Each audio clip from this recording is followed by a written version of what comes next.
बघूया संख्यांचे प्रकार.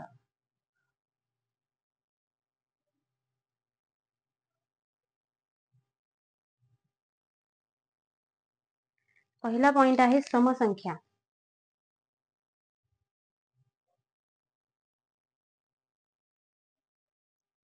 आता समसंख्या म्हणजे काय? ज्या संख्यांच्या एकक स्थानी 0, 2, 4, 6, 8 यापैकी कुठलीही संख्या असेल त्या सर्व संख्यांना समसंख्या असे म्हणतात. किंवा ज्या संख्येला 2 ने पूर्ण भाग जात असेल तर त्या संख्येला आपण काय म्हणतो? समसंख्या म्हणतो. फॉर एक्झाम्पल, आता समजा 112 ही अशी संख्या, तर या संख्येला समसंख्या म्हणतात कारण की ह्याच्या एकक स्थानी काय आहे? 2 आहे.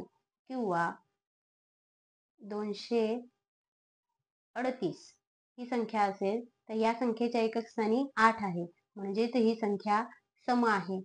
समजलं? किंवा या संख्येला 2 ने भाग जातो. 2 ने भाग कुठल्या संख्येला जातो? ज्या संख्येच्या एकक स्थानी 0, 2, 4, 6, 8 यापैकी कुठलीही संख्या असेल तर त्या संख्येला 2 ने भाग जातो. ही 2ची कसोटी आहे, म्हणजे ती ही समसंख्या आहे. समजलं समसंख्या म्हणजे काय? नेक्स्ट आहे विषम संख्या.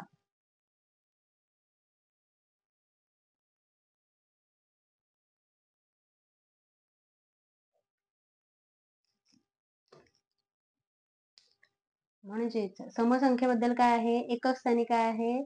0, 2, 4, 6, 8 यापैकी कुठलीही एक संख्या असेल तर ती समसंख्या असते. विषम संख्या म्हणजे काय? ज्या संख्येच्या एकक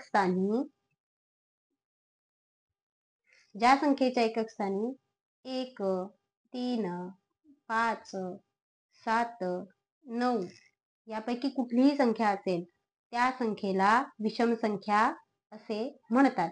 फॉर एक्झाम्पल 341, 1589, 257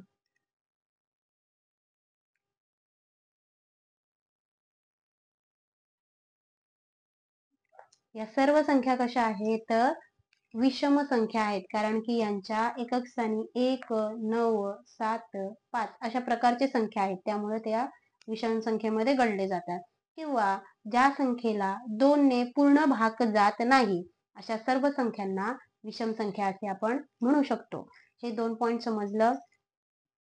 नेक्स्ट आपण बघणार आहोत मूळ संख्या. नेक्स्ट आहे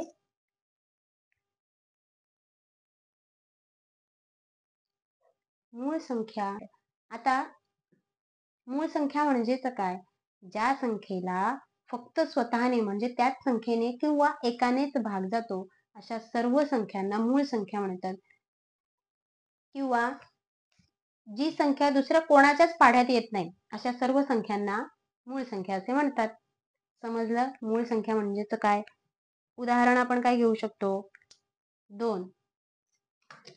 2 ही मूळ संख्या आहे, कारण की 2 फक्त 2च्याच पाढ्यात येतो आणि एकाच्या पाढ्यामध्ये येते.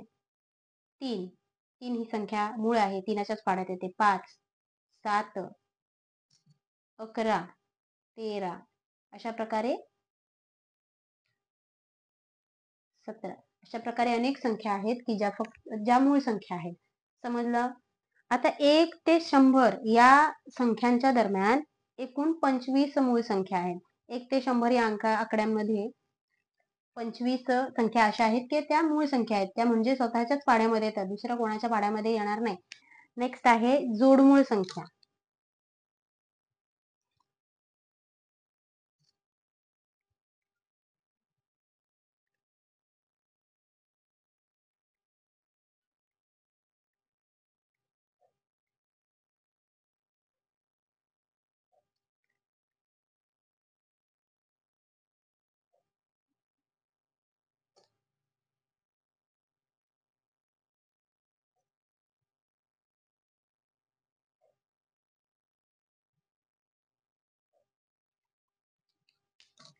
नेक्स्ट आहे जोडमूळ संख्या.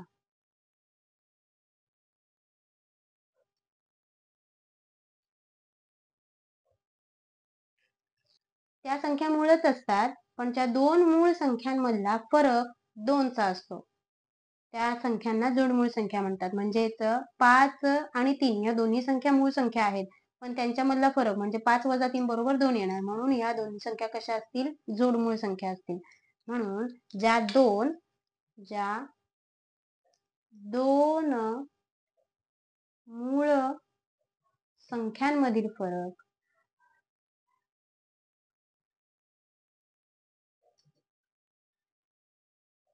2चा असतो त्यांना जोडमूळ संख्या असे म्हणतात.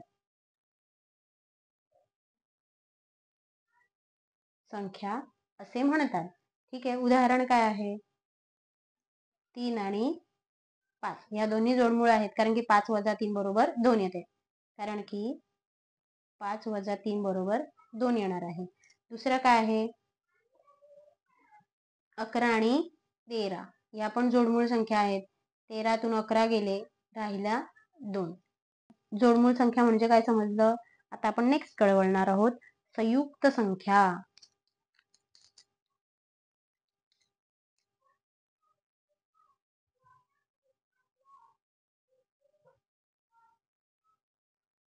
संयुक्त संख्या म्हणजे काय? ज्या संख्या मूळ संख्या नसतात अशा सर्व संख्यांना संयुक्त संख्या असे म्हणतात.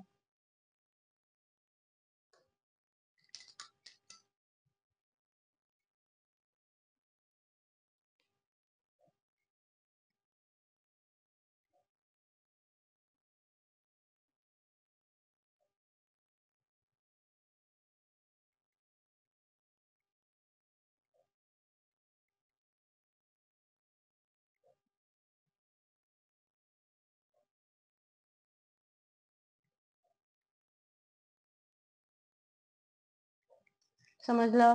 संयुक्त संख्या म्हणजे काय? ज्या संख्या मूळ संख्या नसतात अशा सर्व नैसर्गिक संख्यांना संयुक्त संख्या असे म्हणतात. म्हणजे या संख्या इतरांच्या पाड्यांमध्ये सुद्धा येतात. फॉर एक्झाम्पल 4 ही संख्या 2च्या पाड्यामध्ये आहे. 6 ही संख्या 3च्या पाड्यामध्ये, 2च्या पाड्यामध्ये येते. समजलं? संयुक्त संख्यांचे प्रकार समजले. आता आपण नेक्स्ट टॉपिक कडे वळणार आहोत.